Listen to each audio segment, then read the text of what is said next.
খলিফাতুল মুসলিমিন হযরত ওমর তার সন্তান আব্দুল্লাহকে ভর্তি করলেন মাদ্রাসায়।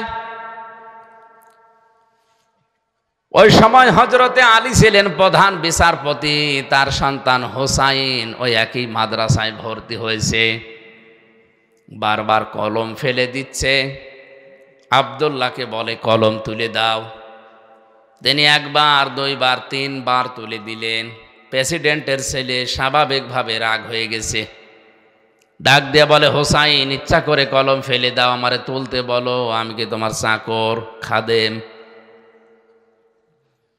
হযরতে হোসাইনও রাগ করেই বলে ফেলেছে, আব্দুল্লাহ, তুমি শুধু খাদেম না, খাদেমের বাচ্চা খাদেম। মেম্বারের ছেলেকে এরকম গালি দিলে তারও মেজাজ খারাপ হয়, আর তিনি দেশের প্রেসিডেন্টের ছেলে। এক দৌড়ে বাড়িতে গিয়ে বলে, আব্বা, আমি আর মাদ্রাসায় যাব না। কেন? হোসাইন আমারে গালি দিয়েছে, আমি নাকি খাদেমের বাচ্চা, খাদেম। হযরত ওমর বিচক্ষণ মানুষ ছিলেন, ডাক দিয়ে বলে, সন্তান, আমি বিচার করব, কিন্তু এখন না, জমার দিন। জমার দিন তিনি খুতবা দিচ্ছিলেন, বক্তব্যের মাঝখানেই তিনি দাঁড়িয়ে বললেন, এখানে হযরত হোসাইন আছে? বলে, হ্যাঁ, এদিকে আস। তুমি আমার ছেলেটাকে গালি দিয়েছো খাদেমের বাচ্চা, চাকরের বাচ্চা বলে? বলে, হ্যাঁ দিয়েছি। কেন দিলে?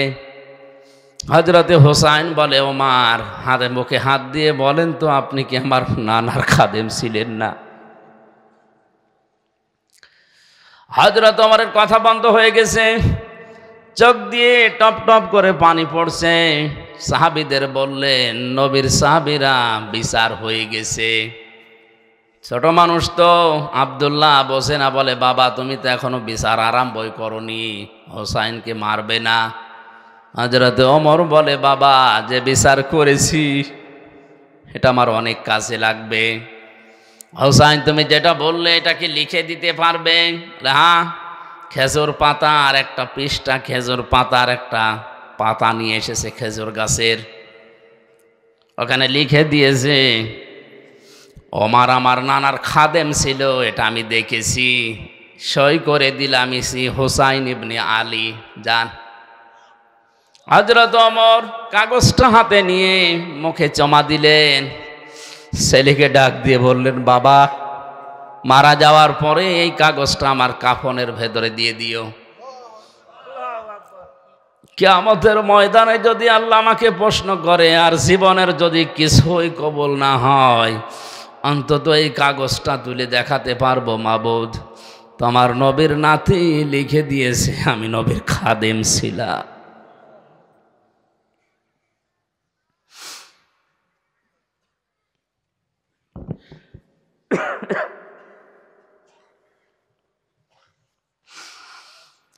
এই ওসিলাই হলেও তুমি আমাকে আজকে মাফ করে দাও। এই ধরনের মানুষেরা কিয়ামতের যে বিশ্বাস, যে ভয় তাদের ছিল, এরপরও একটা দুর্বল হাদিস বলছি শিক্ষার জন্যে। হযরত ওমরেরও আল্লাহর দরবারে নিজের জীবনের মাত্র কয়েক বছরের হিসাব দিতে লেগেছিল প্রায় 12 বছর। ইন্তেকালের পরে প্রায় 12 বছর পার হয়ে গেল। হযরতে আব্দুল্লাহ একবার স্বপ্ন দেখলেন, হযরত ওমর সুন্দর পোশাক পরে নদী থেকে আসতেছে গোসল করে। ডাক দিয়ে বলে, বাবা, কোথায় ছিলেন? কতদিন আপনাকে দেখি নাই। হযরতে ওমর বলে, বাবা, আজকে 12 বছর আমি দুনিয়ার জীবন ছেড়েছি। মহান আল্লাহ আমার জীবনের হিসাব নিচ্ছিলেন। শেষ পর্যন্ত তিনি আমাকে বলেছে, ওমর, তোরে মাফ করে দিলাম। কারণ আল্লাহ যদি কারো প্রতি ন্যায় বিচারও করে, সে বাঁচবে না। যদি সঠিক বিচারও কারো প্রতি করে, সে বাঁচবে না। অন্যায় বিচার তো আল্লাহ করেই না, ন্যায় বিচার করলেও কেউ পার পাবে না। আল্লাহ যদি কাউকে বাঁচাতে চায়, বলবে শেষে যে তোরে মাফ করে দিলাম। আল্লাহ যদি অবিচার করে, এ কথা বিশ্বাস করবেন না, আল্লাহ অবিচার করেন না। আল্লাহ যদি কারো উপরে ন্যায় বিচার করেন, সে বাঁচবে না, সে ধরা খাবে। কথা বুঝতেছেন? আল্লাহ অবিচার, কথা বলেন না কেন? আল্লাহ অবিচার, ন্যায় বিচার করলে বাঁচার কোনো উপায়? আল্লাহর কাছ থেকে যদি কেউ বাঁচতে চায়, একটা মাধ্যম আছে যে আল্লাহ আমারে মাফ করে দাও। হযরতে ওমর বলেন, আমারে শেষ পর্যন্ত আল্লাহ ডাক দিয়ে বলেন, ওমর তোরে মাফ করে দিলাম। ফেরেশতা আমারে নিয়ে গোসল করিয়ে জান্নাতের নহর থেকে এই যে সাদা পোশাক জান্নাতের, এটা পরিয়ে আমাকে বলছে, যান, আপনি জান্নাতে যান। ও কক্সবাজারবাসী, হযরত ওমরের যে জীবনী শুনলেন, আকাশের তারকার চাইতে যার নেকির কাজ জীবনে বেশি ছিল। কোন রাস্তা দিয়ে গেলে শয়তান পর্যন্ত 40 দিন ওই রাস্তায় যেতে ভয় পেত। এত বড় পাওয়ারফুল মানুষ নবীজি বলেন, একবার আমার স্ত্রীরা আমার কাছে এইটা দেন এইটা দেন ঝগড়া করছিল। হযরতে আবু বকর আসলেন, স্ত্রীদের ঝগড়া থামে না। হযরতে ওসমান আলী এসেছে, তাদের ঝগড়া থামে না। হযরতে ওমর কিছুক্ষণ পরে বাইরে থেকে সালাম দিয়েছে, আসসালামু আলাইকা ইয়া রাসূলুল্লাহ। স্ত্রীরা বলছে, আপনি থাকেন, আমরা গেলাম। কারণ এখন যে লোকটা এসেছে এর মুখের আগে হাত চলে। হযরতে ওমরকে দেখে ওই দিন নবীজি বলেছিলেন, ওমর তুমি যে রাস্তা দিয়ে চলো ও রাস্তায় শয়তান পর্যন্ত চলে না। এই ধরনের মানুষ যদি কিয়ামত নিয়ে এই টেনশনে থাকে, আমাদের কি হয়েছে বলেন? নবীজিকে আদর্শ পাওয়ার জন্য কিয়ামতে জবাবদিহি করা লাগবে, এই টেন্ডেন্সি, এই বিশ্বাস আমাদের জন্ম দেওয়া লাগবে। এটা নেই এই জন্যে আজ দুর্নীতি হয়, এইটা নেই এই জন্যে আজ বেগম পাড়া তৈরি হয়, এইটা নেই এই জন্যে আজ আমাদের অধিকারগুলো আমরা আদায় করতে পারি না। এটা যদি কোনো মানুষ 100 ভাগ বিশ্বাস করে যে আমার জবাব দেওয়া কিন্তু লাগবে, 2 দিন আগে 2 দিন পরে ওর জীবন এমনিতেই পাল্টিয়ে যাবে। মক্কার ওই মানুষগুলো তাদেরকে জোতা মেরে লাঠি মেরে মানুষকে হেদায়েত করেনি। নবীজি এই কিয়ামতে জবাব দেওয়া লাগবে এই কথাগুলো যখন তুলে ধরেছেন, ওই মানুষ যাদের বিবেক ছিল, বুদ্ধি ছিল, যাদের কপালে হেদায়েত ছিল, তারা এমনিতেই এই কথাগুলোর ওপরে ঈমান এনে পাল্টিয়ে গেছে। আমি রাসূলুল্লাহকে আদর্শ পাওয়ার জন্য 3 নম্বরে বলেছিলাম, ওয়া যাকারাল্লাহা কাসীরা, যাদের জীবনে সব চাইতে বেশি জিকির থাকবে, আলোচনা থাকবে আল্লাহর। আল্লাহ কাসীর দিয়েছেন, কলিলানে দেননি, আবার কাসীরুন দেননি, কাসীর আছে। সব চাইতে বেশি তাদের মুখে, তাদের পরিবারে, সমাজে, রাষ্ট্রে, তাদের সব জায়গায় নাম থাকবে, আলোচনা থাকবে কার? কালিমাতুল্লাহি হিয়াল উলিয়া, আল্লাহর কালিমা তাদের উপরে থাকবে। আমার মনে হয় সংসদ ভবন থেকে শুরু করে আমাদের এই ইউনিয়ন পরিষদের অফিস পর্যন্ত সব জায়গায় আল্লাহু আকবার বড় করে লিখে রাখা দরকার, যেন দেখলে আল্লাহর নাম মনে হয়। কিন্তু এগুলো না দিয়ে এমন এমন জিনিস আমরা টাঙিয়ে রাখি, আল্লাহর নাম তো দূরের কথা, কার নাম মনে হয় আল্লাহ জানে।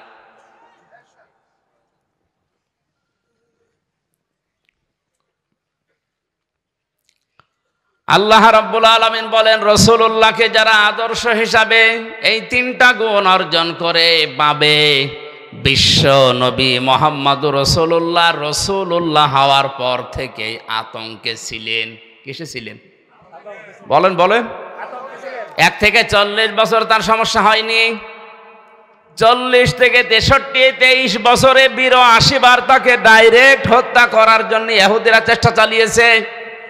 শুধু চেষ্টাই চালিয়ে শেষ করে দেয়নি, মরণের পরেও তার লাশ পর্যন্ত চুরি করার জন্য তারা ব্যস্ত ছিল। এজন্য ওই 23 বছর রাসূলুল্লাহকে যারা মেনে নিয়েছে তারাও বিপদে পড়েছে, কিন্তু 1 থেকে 40 যারা ওই সময় মেনেছিল, তার সাথে ছিল, তাদের কোনো বিপদ হয়নি। এমনকি পুরো আরব জাহানে তাদের একটা শত্রুও ছিল না। আর রাহিকুল মাখতুম এই ঐতিহাসিক সিরাত গ্রন্থে আপনি দেখবেন 1 থেকে 40 বছর পর্যন্ত নবীজির পেছনে মানুষ ছিল না, তা না, ছিল। কারণ হেলফুল ফজল যেদিন গঠন করেন তার সাথে ওই এলাকার যুবকেরা অনেকেই যোগ দিয়েছিল। সামাজিক উন্নয়নমূলক অনেক কাজ তিনি এই সংগঠনের মাধ্যমে এলাকায় করতেন। কিন্তু দুঃখজনক হলেও সত্য, একটা শত্রু তার ওই সময়ের ভেতরে তৈরি হয়নি। একই মানুষ 40 বছরে কোরআনে কারিমটা হাতে পাওয়ার পরে যতদিন এইটা তার কাছে ছিল ততদিন তার শত্রুর অভাব ছিল না। এই জন্য আমরা যদি কেউ বলি আমি নবীওয়ালা কাজ করি না, আপনি মোহাম্মদ ইবনে আব্দুল্লাহর কাজ করেন, এই জন্য আপনার সমস্যা হয় না। কেউ যদি রসুলুল্লাহর কাজ আরম্ভ করে, রসুলুল্লাহর যেভাবে আরম্ভ হয়েছিল 3 বছর তিনিও জেলে ছিলেন, আপনারও থাকা লাগতে পারে।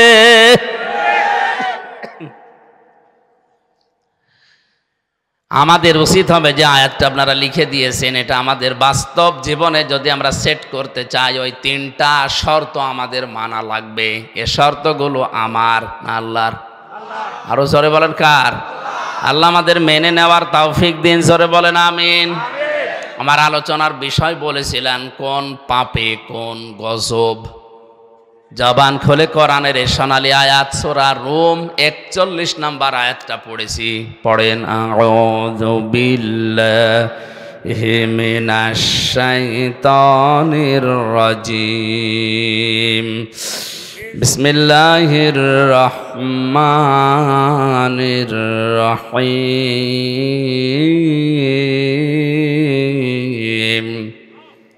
ظهر الفساد في البر والبحر بما كسبت أيدي الناس ليذيقهم بعض الذي عملوا لعلهم يرجعون।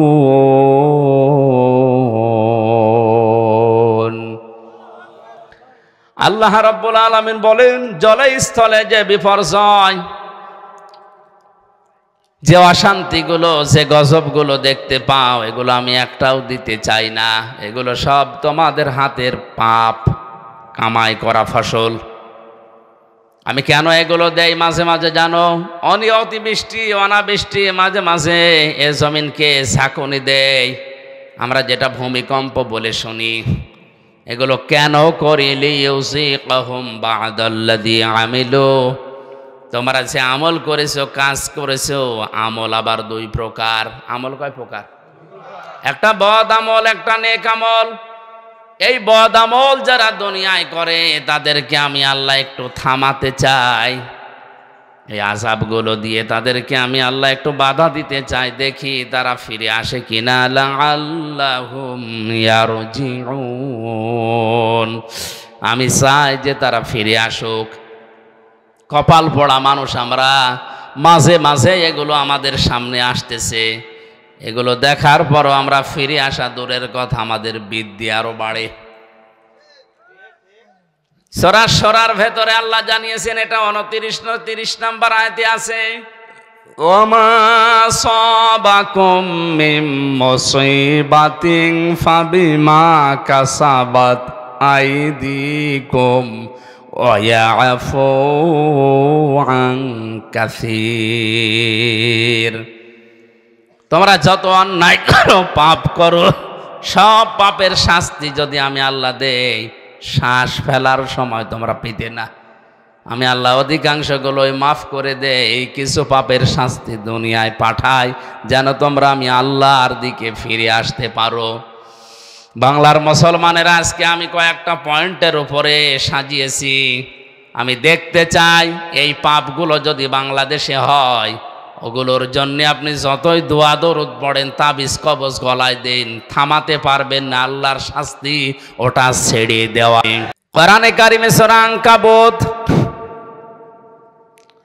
আয়াত নাম্বার 40-41, ফাকুল্লান আখাযনা বিযামবিহি ফামিনহুম মান আরসালনা আলাইহি হাসিবা ومنهم من أخذته الصيحة ومنهم من خسفنا به الأرض ومنهم من أغرقنا وما كان الله ليظلمهم ولكن كانوا أنفسهم يظلمون سبحان الله والحمد لله لا إله إلا الله سبحان الله والحمد لله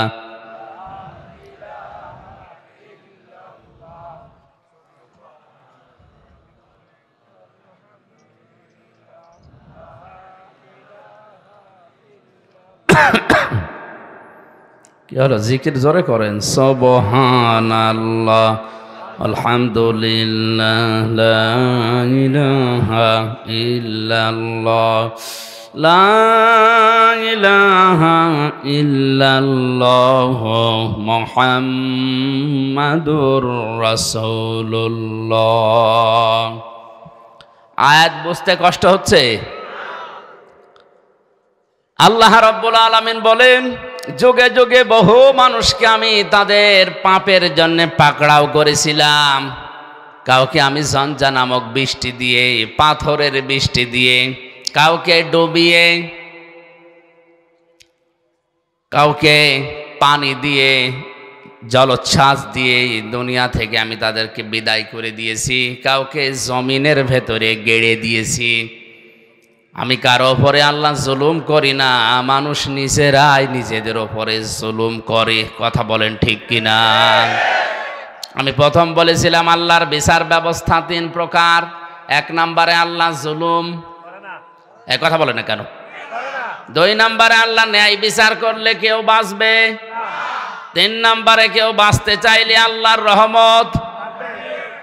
এজন্য আল্লাহ অবিচার করেন না। 2 নম্বরে আমার আল্লাহ ন্যায় বিচার করলে কেউ বাঁচতে পারবে না। 3 নম্বরে কেউ বাঁচতে চাইলে আল্লাহর ক্ষমা পাওয়া লাগবে। যে সমস্ত পাপের জন্য আল্লাহ তাদেরকে ধরেছিলেন, দেখি ওই পাপগুলো এখন বাংলাদেশে আছে কিনা। আল্লাহ রাব্বুল আলামিন বলেন, وإلى مدين أخاهم شعيبا قال يا قوم اعبدوا الله ما لكم من إله غيره قد جاءتكم بينة من ربكم فأوفوا الكيل والميزان ولا تبخسوا الناس أشياءهم ولا تفسدوا في الأرض بعد إصلاحها ذلكم خير لكم إن كنتم মুমিনিন। আল্লাহু আকবার। আমি শুআয়বকে পাঠিয়েছিলাম মাদিয়ান শহরে তার ভাইদের কাছে। এ কোরআনে অনেকগুলো নবীর দাওয়াতি সিস্টেম দেওয়া আছে, তারা দাওয়াত দিত এই কায়দায়, এই পদ্ধতিতে। এখানে শুআয়ব আলাইহিস সালামের নাম দিয়ে আল্লাহ কিছু শিক্ষা দিতে চেয়েছেন। একটু ভালো করে শুনেন। হযরতে শুআয়ব আলাইহিস সালামকে মাদায়েন শহরে তার ভাইদের কাছে আল্লাহ পাঠিয়ে বললেন, তুমি দাওয়াত দাও, হে আমার জাতির লোকেরা, আল্লাহ বাদে কোনো মাবুদ নেই, ইলাহ নেই, ইবাদত পাওয়ার যোগ্যতা কারো নেই। আমরা যারা সত্যি নবীদের উত্তরসূরি দাবি করছি, আল্লাহর কসম আমরাও কিন্তু এই কথাই আপনার কাছে বলছি। আল্লাহ ছাড়া ইবাদত পাওয়ার যোগ্যতা কারো। এই জন্যে সহজভাবে বলি লা ইলাহা ইল্লাল্লাহ। আল্লাহ বাদে ইবাদত পাওয়ার যোগ্যতা, উপাস্য হওয়ার যোগ্যতা দুনিয়ায় আর কারো নেই। এ কথা বললেই হিন্দুরা রাগ করে, কারণ ওদের দেবতা 1টা 2টা না। কয়টা? 33 কোটি। ওদের দেবতা 33 কোটি। এই জন্য ওদের রাগ হবে। আল্লাহ ছাড়া ইবাদত পাওয়ার, উপাসনা পাওয়ার যোগ্যতার কারণে এ কথা বললে ইহুদির মন আপনি পাবেন না, খ্রিস্টানের মন আপনি পাবেন না। ওয়ালান তারদা আনকাল ইয়াহুদু ওয়ালান নাসারা হাত্তা তাত্তাবিআ মিল্লাতাহুম কুল ইন্না হুদাল্লাহি হুয়াল হুদা। হে নবী, কখনোই ওরা আপনার পদে ইহুদি খ্রিস্টানরা রাজি হবে না যতক্ষণ আপনি তাদের যে ধর্ম অনুসরণ না করবেন। ওদের ধর্মে খোদা কয়জন? 33 কোটি, কারো 3 জন, কারো 2 জন। বিভিন্ন জিনিসকে তারা খোদা হিসাবে মেনে নিয়েছে, উপাস্য হিসাবে ইবাদত পাওয়ার যোগ্যতা তারা ভাগ ভাগ করে দিয়েছে। একমাত্র জাতি মুসলিম। 175 কোটি মানুষের ভেতরে হয়তো ভুল ত্রুটি থাকতে পারে, কিন্তু লা ইলাহা ইল্লাল্লাহর ব্যাপারে কোনো পার্থক্য আমাদের নেই। আমরা মনে প্রাণে বিশ্বাস করি, এ কথা কাজে লাগাতে চাই। আল্লাহ ছাড়া ইবাদত পাওয়ার যোগ্যতা কারো, উপাসনা পাওয়ার যোগ্যতা কারো। কারণ নবীদের দাওয়াত এইটাই ছিল, ইয়া কওমি ইবুদুল্লাহ মা লাকুম মিন ইলাহিন গায়রু। আল্লাহর ইবাদত করো, কারণ তিনি ছাড়া কোনো ইলাহ নেই। এরপরেই হযরতে শুআয়ব আলাইহিস সালাম তার জাতির লোকের কাছে যেই মেসেজটা দিয়েছেন, নবীদের দাওয়াতি পদ্ধতি আপনাকে আমি বলছি। ক্বাদ জাআতকুম বাইয়িনাতুম মির রাব্বিকুম, অবশ্যই তোমাদের রবের পক্ষ থেকে তোমাদের কাছে স্পষ্ট দলিল, প্রমাণ, নিয়ম নীতি, আইন কানুন এসেছে। সে আইনের ভেতরে 2টা কথা এখানে আল্লাহ পাক দিয়েছেন, ফাউফুল কাইলা ওয়াল মিজানা ওয়ালা তাবখাসুন নাসা আশিয়াআহুম। 1 নম্বরে তোমরা ওজনে কম বেশি করবে না। কিসে? সবাই বলেন। এই ওজন বলতে শুধু দাড়ি পাল্লার ওজন। এখন তো অনেকে দাড়ি পাল্লায় তুলে দেওয়ার চিন্তা আছে।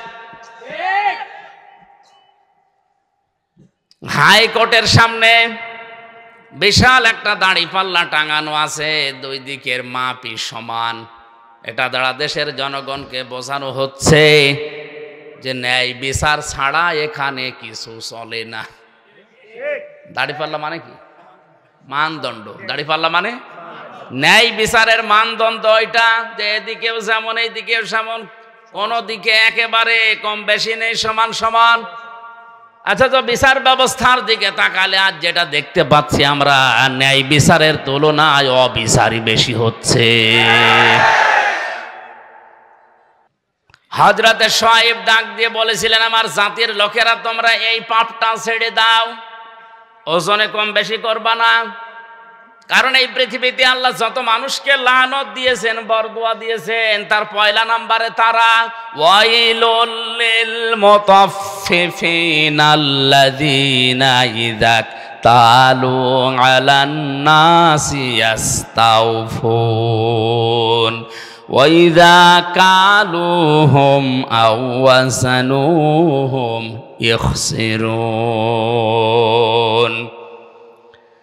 ধ্বংস হয়ে যাক, বরবাদ হয়ে যাক, আমি আল্লাহর লানত ওই মানুষগুলোর উপরে যারা ওজনে কম বেশি করে। কিসে? বলেন বলেন। এই ওজন বলতে যারা দোকানদার তারা না। এই যে এইটাও, এই যে মঞ্চটা, এই যে মেম্বারটা, এটা হক কথা বলার জায়গা। এখানে বসে যারা সঠিক কথাগুলো বলতে চায় না, তারাও কম বেশি করছে। প্রাইমারি স্কুল থেকে বিশ্ববিদ্যালয় পর্যন্ত যারা শিক্ষকতা করছেন, এটা যেহেতু রেকর্ড হচ্ছে, কালকেই তামাম দুনিয়ায় ছড়াবে। আমার বিশ্ববিদ্যালয়ের স্যাররা অনেকে মন খারাপ করে, আমি জানি।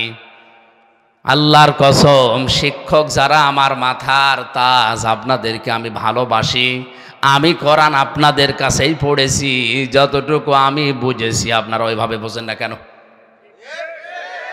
প্রাইমারি থেকে বিশ্ববিদ্যালয় স্যার পর্যন্ত যে যতটুকু পেয়েছে, ওজনে কম বেশি করা মানে নেওয়ার সময় বেশি নেয়, দেওয়ার সময় এদের প্রতি লানত কার?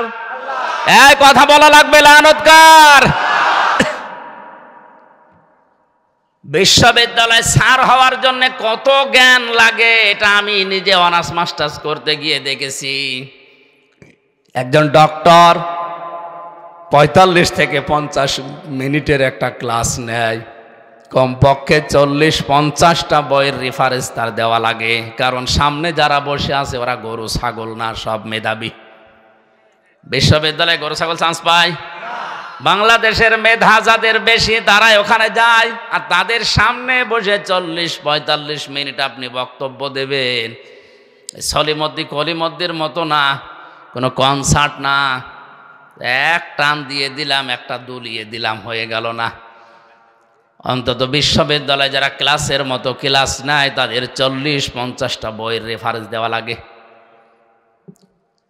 কারণ আমরা জানি ভার্সিটিতে কোনো বই ওইভাবে নেই, স্যারদের লেকচারগুলো থেকে লাইব্রেরিতে হাজার হাজার বই আছে, ওখান থেকে বাছাই করে প্রশ্নের উত্তর তৈরি করা লাগে। এই যে স্যাররা এই পর্যায়ে যেতে তাদের কত মেহনত করা লেগেছে, তারাও তাদের শিক্ষকের কাছ থেকে কত কিছু পেয়েছে। নেওয়ার সময় তারা তো ঠিক মতোই নিয়েছে, কিন্তু দেওয়ার সময় অধিকাংশ স্যাররা আমাদেরকে ওইভাবে দিতে চায় না। আজ প্রাইমারি থেকে আপনি তাকান, মাদ্রাসা বলেন, স্কুল বলেন, কলেজ বলেন, ভার্সিটি বলেন, সব জায়গায় ক্লাসে 45 মিনিটে যেটা দেওয়ার কথা ওইটা ঠিক মতো দেয় না, বলে প্রাইভেট করা, কোচিং করা লাগবে। এই যে আপনি নেওয়ার সময় ঠিক মতো নিয়েছিলেন, দেওয়ার সময় ঠিক মতো দিলেন না, এইটাই ওয়াইলুল লিল মুতাফফিফিন। আপনি তো নেওয়ার সময় ঠিক মতোই নিয়েছিলেন, যদি ওইভাবে দিতেন আমার আর প্রাইভেট পড়া লাগতো না, কোচিং করা লাগতো না। মনে হয় বেশি বলে ফেললাম। এইটাই চলছে অধিকাংশ ভার্সিটির স্যাররা, এই রাজশাহী বলেন, কুষ্টিয়া বলেন, বরিশাল বলেন, চট্টগ্রাম বলেন, এই সমস্ত জায়গা থেকে ঢাকায় যে প্রাইভেট ভার্সিটিতে ক্লাস নেয়। তো সরকার আপনারা যেখানে রেখেছে এই জায়গায় আপনি যতগুলো টুকু পেয়েছিলেন ওইটা ডেলিভারি দিতে পারেন না। হযরতে শুআয়ব নবী এই কথা তার জাতির কাছে বললেন যে তোমরা ওজনে কম বেশি করবা না। আলা তাবখাসুন নাসা আশিয়া, এক একটা শব্দের ভেতরে লক্ষ লক্ষ কথা এরকম পয়েন্ট আকারে আছে, যত টানবেন তত বের হবে। আমার শরীরের দিকে, গলার দিকে, আরে ঘড়ির দিকে তাকে আমি খুব তাড়াতাড়ি করছি। ওয়ালা তাবখাসুন নাসা আশিয়াহুম ওয়ালা তুফসিদু ফিল আরদি বা'দা ইসলাহিহা। দ্বিতীয় নম্বরে, দুনিয়াতে শান্ত হয়ে যাওয়ার পরে অশান্তি করার জন্য পায় তারা করবা না, যেটা সবচাইতে বেশি চলছে এই বাংলাদেশে। যালিকুম খায়রুল লাকুম, এইটাই ভালো কাজ। ইন কুনতুম মুমিনিন, যদি মুমিন বলে দাবি করে থাকো, ওজনে কম বেশি করা আজকে থেকেই বন্ধ করা লাগবে। এই ওজনে কম বেশি মানে খাদ্যে ভেজাল দেওয়া আছে, এই কথা বলেন না কেন? আজ হাজারো মানুষ নিজের সন্তান, নিজের বউ, নিজের মা যেগুলো খাবে ওগুলোতে ফরমালিন দেয় না, বিষও দেয় না, ঔষধও দেয় না, ওগুলো দেয় শুধু তাদের যেগুলো অন্যরা খাবে। যারা ফরমালিন দিচ্ছেন, বিষ দিচ্ছেন, ঔষধ দিচ্ছেন, এগুলোর কারণে যে ফলগুলো তরতাজা দেখতে মনে হয়, ধোঁকা খেয়ে আমাদের মতো মানুষ আমরা কিনে নিয়ে আসি, আমাদের কিডনি নষ্ট হয়ে যায়।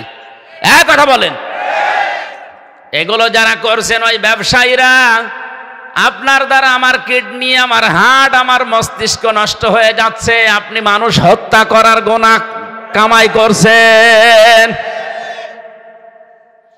আপনার ওপরে আল্লাহর লানত, আল্লাহর বরদোয়া। ও বাংলার মুসলমানেরা, আল্লাহ যদি কাউকে বরদোয়া দেয়, বলেন ওরে কে আর বাঁচাবে? এই মুহূর্ত থেকে ওজনে কম বেশি করা, খাদ্যে ভেজাল দেওয়া বন্ধ করা লাগবে। দুনিয়া বেশ শান্ত হয়ে যাওয়ার পরে অশান্তি তৈরি করার জন্য পায় তারা করবেন না, যদি মুমিন বলে দাবি করেন। এরপরে আরো 2টা কথা তিনি বলেছিলেন, নাকি শেষ করে দেব? ওয়ালা তাকউদু বিকুল্লি সিরাতিন তুইদুনা ওয়া তাসুদ তাসুদ্দুনা আন সাবিলিল্লাহ মান আমানা বিহি ওয়া তাবগুনাহা ইওয়াজা ওয়াযকুরু ইয কুনতুম কলিলান ফাকাসসারাকুম ওয়ানজুরু কাইফা কানা আকিবাতুল মুফসিদিন।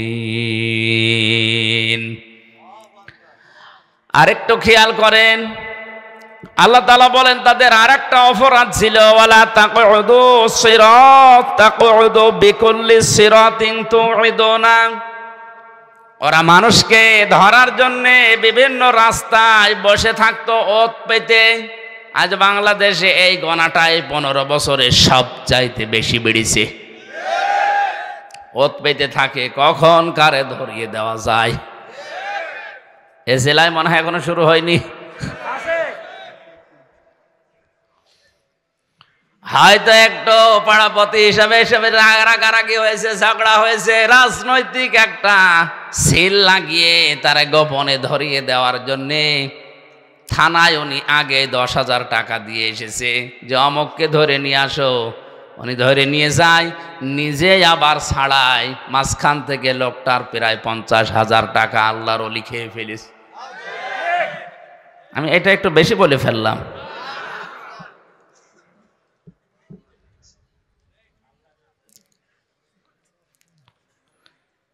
অতাসদ্দুনা আন সাবিলিল্লাহি, 2 নম্বরে তারা গোনা করত। 4 নম্বর এটা, 4 নম্বরে তাদের অপরাধ ছিল এইটা, ওরা আল্লাহর রাস্তা থেকে মানুষকে সরিয়ে দেওয়ার জন্য বিভিন্ন কায়দা কৌশল কাজ কারবার করত। এত কাজে মানুষ যাচ্ছে, কোনো অসুবিধা নেই, আল্লাহর দিকে আল্লাহর পথের দিকে মানুষ আসলেই বাধা।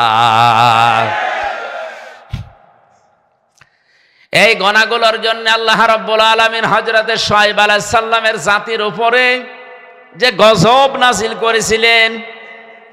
এখনো যদি কোনো মানুষ এই কাজ কারবার কোনো বন্ধ না করে, জমিনে ওজনে কম বেশি করা, খাদ্যে ভেজাল দেওয়া, দুনিয়া শান্ত হয়ে যাওয়ার পরে অশান্তি করার জন্য পায়তারা করে বেড়ানো, মানুষকে বিপদে ফেলার জন্য মোড়ে মোড়ে বসে থাকা, এ থোকায় থোকায় শব্দটা আছে।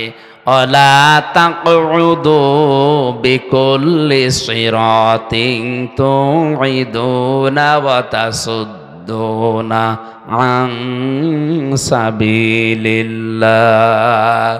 তোমরা বসে থেকো না, মানুষকে ধরিয়ে দেওয়ার জন্য, বিপদে ফেলার জন্য কোন রাস্তার মোড়ে মোড়ে গোপনে, কিচ্ছু জানে না, ঘরে ঘুমিয়ে আছে, চোখ খুলে দেখছে জেলখানায়। কি গো, তুই গাছ কেটেছিস, তুই গাড়িতে আগুন লাগিয়েছিস, অথচ কিচ্ছু জানে না। 2-1 দিন ঠিক ওইভাবেই কেটে যাচ্ছে, চোখ খুলে আবার দেখছে বাড়িতে। কি গো, খোঁজ নিয়ে দেখা গেল বাড়ি থেকে প্রায় 2 লাখ টাকা চলে গেছে। এইটা যদি কেউ বন্ধ না করে, আমার আল্লাহ তাদের উপরে মাঝে মাঝেই ভূমিকম্প দেয়। রানা ফেলা চাই এমনি ঢসে পড়েনি। অনেকেই বলেছিল যে মনে হয় অনেকে এই ধাক্কা দিয়ে ফেলে দিয়েছে। আরে ভাই, ধাক্কা দিয়ে বিল্ডিং ফেলে দেওয়া, আপনি ফেলেন তো দেখি। 357টা বিল্ডিংয়ে ফাটল ধরেছে এবছরে। সারা বাংলাদেশের জরিপ, 357টার উপরে বিল্ডিংয়ে অলরেডি ফাটল ধরে গেছে। পানির স্তরগুলো, এই লেয়ারগুলো নেমে যাচ্ছে। কুল আরাআইতুম ইন আসবাহা মাউকুম গাওরান ফামাইয়াতিকুম বিমাইম মাঈন। হে নবী, আপনি ওদেরকে বলেন তো, আমি যদি পানির লেয়ার নিচে নামিয়ে দেই, দুনিয়ায় কে আছে তোদেরকে পানি দেবে? কে বলছে? এই জন্য আমাদের উচিত হচ্ছে এই অপরাধগুলো যারা করছি বন্ধ করি, নয়তো যতই দোয়া দরুদ পড়েন, তাবিজ কবজ লাগান, কাবার ইমাম এনে দোয়া করালেও ভূমিকম্প বন্ধ করতে পারবেন না। কারণ ১৫০০ বছর আগে কোরআনে আল্লাহ এই কথাগুলো জানিয়েই দিয়েছেন। এই আসাব গসব গুলো আসে এমনিতেই না। কক্সবাজারে তো আমার মনে হয় এই ২-৩ দিন আসার পরে আমি যেটা দেখতে পাচ্ছি, যেভাবে ঢেউগুলো আসতেছে সাগরে, ১-১০ হাত, ১৫ হাত, ২০ হাত উঁচা হয়ে ঢেউ আসবে, আল্লাহর নির্দেশ শুধু লাগবে। না, আল্লাহ এটা পারে না। আল্লাহ যদি একবার বলে ৪০ হাত উঁচা হয়ে ঢেউটায়, তাহলে এ জেলা না, এ দেশ পুরা পানির নিচে চলে যাবে। আল্লাহ এটা করতে ১০ বছর লাগবে। ইন্নামা আমরুহু ইযা আরাদা শাইআন আইয়াকুলা লাহু কুন ফায়াকুন। আল্লাহ পাক বলেন, আমি যখন কোনো কাজের আদেশ করি তখন কিছুই লাগে না, শুধু কোন বলি, ফায়াকুন, এটা হতে ১ সেকেন্ডও সময় লাগে না। এজন্য আমাদের উচিত আমাদের পাপের কাজগুলো ছেড়ে দেওয়া, থেমে যাওয়া। আমি মুসলিম শরীফ থেকে একটা হাদিস আসার সময় পড়ছিলাম, ৬ প্রকার নারীকে আল্লাহ জাহান্নামে দেবে বলে ঘোষণা দিয়েছে। কয় প্রকার? মা বোন যারা এসেছেন খুব ভালো করে শুনবেন, মোবাইল থাকলে সেভ করে নিন। এই ৬ প্রকারের ভেতরে যদি আপনি ১ প্রকারেও পড়ে যান, আপনার নামাজ, রোজা, বোরকা পরা সব মাঠে মারা যাবে, আপনি জাহান্নামে। ১ নম্বরে যাদের মাথার চুল খোলা থাকে স্বামী বাদ দিয়ে অন্য কারো জন্যে, এরকম মেয়ে লোকে দেশে এখন আর নেই। যে হোটেলে আসি আল্লাহর ওলিরা সবাই হোটেলে উঠেছে। একজন মেয়ে লোক যদি চুল খুলে রাখে, শুধুমাত্র খুলে রাখতে পারবে তার স্বামীর জন্যে, স্বামী বাদে পৃথিবীতে কারো জন্যে মেয়ে লোকের চুল খুলে রাখা জায়েজ নেই। এমনকি বাবাকেও চুল খুলে দেখানো জায়েজ নেই। এক কথা বুঝতেছেন? একজন মেয়ে লোকের চুল যত তার স্বামী দেখবে, তার চোখের পাওয়ার বাড়বে, তত সওয়াব বেশি পাবে ওই মেয়েটা। এমনকি আল্লাহর নবী জানিয়েছেন, কোন স্বামী যদি স্ত্রীর মাথায় হাত বুলিয়ে দেয়, যতগুলো চুল পড়বে অতগুলো সওয়াব হবে। আর অন্য যত মানুষ এই চুল দেখবে, অতগুলো সাপ আল্লাহ বানিয়ে কবরে পাঠাবে। চুল ওরা দেখায় স্বামীকে না, পরপুরুষকে বেশি। এই জন্য যেই মহিলার মাথার চুল খোলা থাকবে স্বামী বাদ দিয়ে অন্য কারো জন্যে, সে জাহান্নামী। ২ নম্বরে স্বামীকে যেই মহিলা সম্মান করে না। ৩ নম্বরে স্বামীকে বাদ দিয়ে দেবর, ননদ বা অন্য কারো সাথে যারা হাসি তামাশায় লিপ্ত থাকে বেশি সময়, স্বামীর কাছে আসলে মুখ গোমরা হয়ে থাকে। আর যদি দেবর পায়, বলে স্বামী গিয়েছে ঘাস কাটতে, বাগে ধরে খাক, আমার দেওরা বেশি থাক। একটা কবিতা এরকম পড়েছিলাম কোথায় জানো, তো স্বামী ঘাস কাটতে গেছে মাঠে, ওরে বাগে ধরে খেয়ে ফেলুক, আমার দেওরা বেশি থাক। তাহলে স্বামী বাদ দিয়ে অন্যের সাথে যদি কেউ হাসি তামাশা করে, মজাক করে, ইয়ারকি আড্ডা করে, এই মহিলা জাহান্নামী। ৪ নম্বরে যে মহিলা অপবিত্রতা থেকে পবিত্রতার খবর রাখে না, সে কবে যে পবিত্র হবে ওর খেয়ালই নেই, স্বামীর যে হক আছে ওর মনেও নেই। এই জন্য যখনই শরীর অসুস্থ হবে, সুস্থ হওয়ার পর থেকেই নিজেকে পরিষ্কার পরিচ্ছন্ন করে স্বামীর জন্য উপস্থাপন করা লাগবে। ৫ নম্বরে মিথ্যা বলে, গীবত করে, এরপর আবার কসম করে কথায় কথায়। মেয়েদের স্বভাব এটা বেশি, ওরা কিছু হলেই কসম কাটে। কসম যদিও কাটে, আবার ছেলের মাথায় হাত দিয়ে, স্বামীর মাথায় হাত দিয়ে কসম কাটে। এমনকি কাবা শরীফের ছবি টাঙানো বলে কাবার কসম। দুনিয়াতে একজনের নামে শুধু কসম কাটা জায়েজ আছে, কে? এই বলেন বলুন। আমরা কসম কাটি বড় যে জিনিস, সে জিনিসের উপরে। এ দুনিয়ার সব চাইতে বড়, বলেন বলুন। আর আল্লাহ যখন কসম কাটেন, তখন কসম কাটেন ওই জিনিসের সাথে, যেই জিনিসের সাথে আমাদের জীবনের সম্পর্ক আছে। আমাদের জীবনের সম্পর্ক আছে সময়ের সাথে। কিসের সময় আছে? এই জন্য আমির হামজা আছে, সময় নেই, হামজার দাম। এখন যদি আমার সময় শেষ হয়ে যায়, আপনারাও আমাকে নামিয়ে দেবেন। আর আমার জীবনের সময় যদি শেষ হয়ে যায়, আমাকে মানুষ আর হামজা বলবে না, মরহুম হামজা বলবে। এজন্য মানুষের জীবন সংক্রান্ত কথাগুলো বলতে গিয়ে আল্লাহ জানিয়েছেন ওয়ালা আসরি ইন্নাল ইনসানা লাফি খুসর। সময়ের কসম, জীবনের কসম, হায়াতের কসম, ইতিহাসের কসম। যেহেতু মানুষের এই হায়াত আছে, মানুষ আছে, জীবন আছে, মানুষ আছে, এগুলো না থাকলে মানুষের আর দাম থাকে না। এর সম্পর্ক মানুষের জীবনের সাথে রিলেটেড। এজন্য আল্লাহ মানুষের জীবন সংক্রান্ত কথা বলতে গিয়ে কসম দিয়েছেন হায়াতের, সময়ের। জোরে বলেন সুবহানাল্লাহ। আমরা যেহেতু কসম দিতে পারি শুধুমাত্র আল্লাহ ছাড়া আর কারো নামে না। মা বোন যারা এসেছেন, কসম যদি কাটতেই হয় আল্লাহ নামে কাটবেন।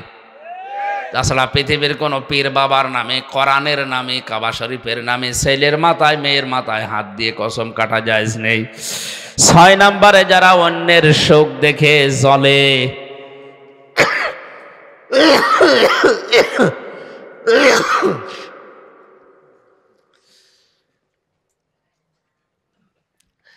যারা অন্যের সুখ দেখে জ্বলে এবং কিছু দান করলেও যারা খোঁটা দেয়, এই 6 প্রকার নারীর কথা মুসলিম শরীফে নবীজি জানিয়েছেন।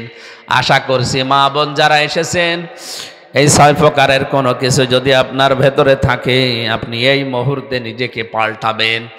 আল্লাহ আমাদেরকে এই যে 4টা অপরাধের কথা বলেছিলাম, ওজনে কম বেশি করা, খাদ্যে ভেজাল দেওয়া, দুনিয়া শান্ত হয়ে যাওয়ার পরে অশান্তি তৈরি করা, মানুষকে বিপদে ফেলার জন্য ওত পেতে থাকা, আর আল্লাহর রাস্তা থেকে মানুষকে ফেরানোর জন্য চেষ্টা চালানো, এই গুনাহগুলো থেকে যদি আল্লাহ আমাদেরকে না বাঁচান, আমরা যদি চেষ্টা না করি, ভূমিকম্পের মতো এই জিনিস আবার আসবে। আল্লাহ আমাদেরকে আয়াতটা মানার তৌফিক দিন, আমিন। বারাকাল্লাহু লানা ওয়া লাকুম ফিল কোরআনিল আযীম।